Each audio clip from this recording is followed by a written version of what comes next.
నమస్తే. రాష్ట్రంలో వనరులు ఉండడమే కాదు, వాటిని ఎలా సద్వినియోగం చేసుకోవాలన్న దూరదృష్టి సైతం నాయకుడికి ఉండాలి. అప్పుడే అద్భుతాలు జరుగుతాయి. ప్రస్తుతం ఏపీ, తెలంగాణల నదీ జలాలను ఉపయోగించుకునే విషయంలో అదే జరుగుతుంది. ఏపీ సీఎం చంద్రబాబు నాయుడు ఈ విషయంలో తన రాజకీయ చతురతతో పాటు దూరదృష్టిని కలిగి ఉన్నాడనమాట. రైతులకు వరాలు కురిపిస్తున్నాడు.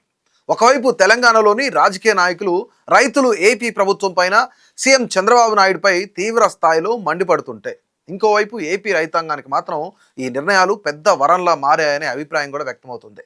నీటి నిర్వహణలో ఏపీ ప్రభుత్వం చూపిస్తున్న సమర్థత వల్ల సీమ, కోస్తా ప్రాంతాలకు పుష్కలంగా సాగునీరు, తాగునీరు అందుతుండగా, తెలంగాణ సర్కార్ వైఫల్యాల వల్ల తాము నష్టపోతున్నామనే ఆక్రోశం తెలంగాణలో ఉన్న ప్రజల్లో కనిపిస్తూ ఉంది. తెలంగాణ కాంగ్రెస్ ప్రభుత్వం సాగునీటి ప్రాజెక్టుల విషయంలో అనుసరిస్తున్న తీరుపైన అక్కడున్న ప్రజలు తీవ్ర విమర్శలు చేస్తూ ఉన్నారు. కృష్ణా, గోదావరి నదుల్లో లభ్యమయ్యే అదనపు నీటిని ఏపీ ప్రభుత్వం తెలివిగా మళ్లించకపోతుంటే, తెలంగాణ నేతలు మాత్రం ఏమీ చేయలేక చేతులు ఎత్తేస్తున్నారనే ఆగ్రహం కూడా వ్యక్తమవుతుంది. ముఖ్యంగా నాగార్జున సాగర్, శ్రీశైలం, కాళేశ్వరం ప్రాజెక్టుల వద్ద నీటి లభ్యత ఉన్నప్పటికీ కూడా వాటిని సరిగ్గా వాడుకోలేక తెలంగాణ రైతులు ఎండిపోయిన పొలాలను చూసి కన్నీళ్లు పెట్టుకునే పరిస్థితి వచ్చింది. ఇదే సమయంలో ఏపీ ముఖ్యమంత్రి చంద్రబాబు నాయుడు ముందు చూపుతో అడుగులు వేస్తూ పట్టిసీమ, పురుషోత్తపట్నం, ఇతర ఎత్తిపోతల పథకాల ద్వారా గోదావరి, కృష్ణా జలాలను తమ ప్రాజెక్టులకు తరలించుకుంటున్నారు. ఈ వ్యవహారంపై తెలంగాణలో ప్రతిపక్షాలు తీవ్ర స్థాయిలో ధ్వజమెత్తుతున్నాయి.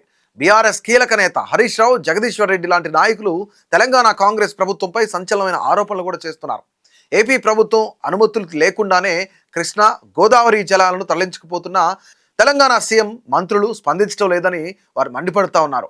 ఇటీవల జరిగిన నదీ యాజమాన్య బోర్డుల సమావేశాల్లో కూడా తెలంగాణ ప్రయోజనాలను కాపాడటంలో ప్రభుత్వం పూర్తిగా విఫలమైందని చెప్పేసి ఏపీ ప్రాజెక్టుల రివ్యూలకు, నీటి మళ్లింపులకు పరోక్షంగా సహకరిస్తోందని విమర్శిస్తున్నారు. కాళేశ్వరం, సీతారామ ఎత్తిపోతల, దేవాదుల లాంటి ప్రాజెక్టులకు రావాల్సిన నీటి వాటాను ఏపీ ప్రభుత్వం సంపూర్ణంగా తీసుకెళ్తుంటే, ఇక్కడ పాలకులు మాత్రం ఏపీకి కొమ్ము కాస్తున్నారంటూ ఆరోపణలు గుప్పించారు.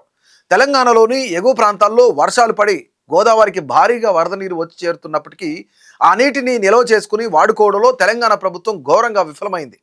శ్రీరామ్ సాగర్, కాళేశ్వరం నుంచి నీటిని సరిగ్గా డిశ్చార్జ్ చేయకపోవడం, కాలువల పనులు పూర్తి కాకపోవడంతో ఆ నీరంతా సముద్రంలో కలవడమే కాకుండా దిగువన ఉన్న ఏపీ ప్రాజెక్టులకు వరంగా మారింది. ఏపీ ప్రభుత్వం ఏమాత్రం ఆలస్యం చేయకుండా నదీ జలాలను తమ రిజర్వాయర్లకు మళ్లించి నింపుకుంటోంది. ఇది చూసిన తెలంగాణ రైతులు, మా నీళ్లు మళ్లించి ఏపీ పంటలు పండిస్తుంటే మా పొలాలు మాత్రం ఎండిపోతున్నాయని ఆవేదన వ్యక్తం చేస్తున్నారు. ఇక ఏపీ విషయానికి వస్తే, ముఖ్యమంత్రి చంద్రబాబు నాయుడు తీసుకుంటున్న నిర్ణయాలు రైతాంగానికి కొండంత అండగా నిలుస్తున్నాయి. గతం నుంచి ఆయనకున్న వాటర్ మేనేజ్మెంట్ అనుభవంతో కృష్ణా డెల్టా, రాయలసీమ ప్రాంతాలకు సాగునీరు కొరత రాకుండా ప్లాన్ చేస్తున్నారు. గోదావరి మిగులు జలాలను పట్టిసీమ ద్వారా కృష్ణానదికి మళ్లించి అక్కడి నుంచి ప్రకాశం బ్యారేజ్ మీదుగా రాయలసీమ, నెల్లూరు జిల్లాలకు నీటిని పంపుతున్నారు. దీనివల్ల కృష్ణా డెల్టా స్థిరీకరణ జరగడమే కాకుండా శ్రీశైలం పైభాగంలో నీటి నిల్వలను పెంచుకునే అవకాశం కూడా ఏపీకి దక్కుతుంది. రాజకీయంగా ఎన్ని విమర్శలు వచ్చినా, పొరుగు రాష్ట్ర నేతలు ఎంత అరిచినా ఏపీ ప్రభుత్వం మాత్రం తమ రాష్ట్ర ప్రయోజనాలే పరమావధిగా ముందుకు సాగుతుంది. చట్టబద్ధంగా, సాంకేతికంగా ఎలాంటి చిక్కులు రాకుండానే నీటిని సమర్థవంతంగా వినియోగించుకుంటుంది. గతంలో పట్టిసీమ ప్రాజెక్టును తవ్వినప్పుడు ఎంతో మంది విమర్శలు చేసినప్పటికీ ఈరోజు ఆ ప్రాజెక్టే ఏపీకి జీవనాడిలా మారింది. లిమ్కా బుక్ ఆఫ్ రికార్డ్స్ లో చోటు సంపాదించిన పట్టిసీమ ద్వారా ఈరోజు లక్షలాది ఎకరాలకు సాగునీరు అందుతుంటే, ఆనాడు చంద్రబాబు వేసిన ముందు చూపు అడుగులను ఇప్పుడు అందరూ కూడా ప్రశంసిస్తున్నారు. మొత్తానికి నదీ జలాల విషయంలో ఏపీ చూపిస్తున్న స్పీడ్, వ్యూహాత్మక నిర్ణయాలు ఆ రాష్ట్ర రైతులకు పసిడి పంటలు పండించే వరాన్ని ఇస్తుంటే, సరిగ్గా మేనేజ్ చేయలేక చేతులు ఎత్తేసిన తెలంగాణ ప్రభుత్వంపై అక్కడ ఆగ్రహ జ్వాలలు వ్యక్తమవుతున్నాయి.